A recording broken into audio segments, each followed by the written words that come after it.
बिस्मिल्लाहिर्रहमानिर्रहीम अस्सलाम वालेकुम। डियर, एक क्वेश्चन है कि ये हम पूल्ड एस्टिमेटर हम कब इस्तेमाल करते हैं। अगर देखा जाए तो पूल्ड के लफ्ज़ी मायने जो है वो कंबाइन करने के, इकट्ठा करने के, इसलिए इसको हम कंबाइन एस्टिमेटर भी कहते हैं। Why we use pooled estimator, तो यहाँ पे हमारे पास दो केसेस हैं, ठीक है। ये दो सिचुएशन ऐसी आती हैं जिसमें हम पूल्ड एस्टिमेटर का जो है वो इस्तेमाल करते हैं। नंबर फर्स्ट सिचुएशन ये, अगर आपको दो पॉपुलेशंस गिवन है और एडवांस में आपसे कहा गया कि both the populations are equal, कि दोनों पॉपुलेशंस क्या इक्वल हैं, ठीक है, तो उस कंडीशन में हमें क्या करना पड़ेगा, पूल्ड एस्टिमेटर को कैलकुलेट करना पड़ेगा, ठीक है।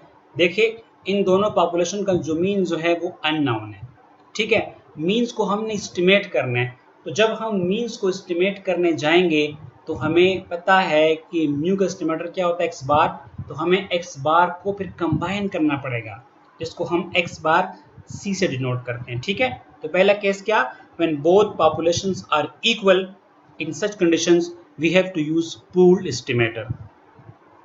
सेकेंड केस आपके पास ये है कि आपको पॉपुलेशन गिवन है, आप पॉपुलेशन से at the same time simultaneously two different sample जो है वो ले रहे हैं, sample 1 and this is sample 2, ठीक है।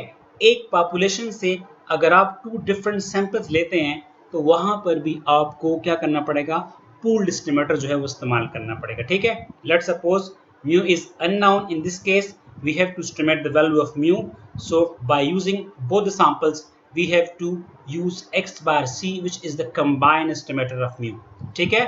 टू कंडीशंस, जब दोनों पॉपुलेशंस इक्वल हो वहां पर भी आपको x कंबाइंड एस्टिमेटर कैलकुलेट करना पड़ेगा, और जब एक पॉपुलेशन से आप simultaneously two different samples draw करेंगे तो वहां पर भी आपको कंबाइंड एस्टिमेटर का कंसेप्ट इस्तेमाल करना पड़ेगा। Dears, I do expect that you have got the very minute point. Inshallah, next time we will meet you. Assalamu alaikum warahmatullahi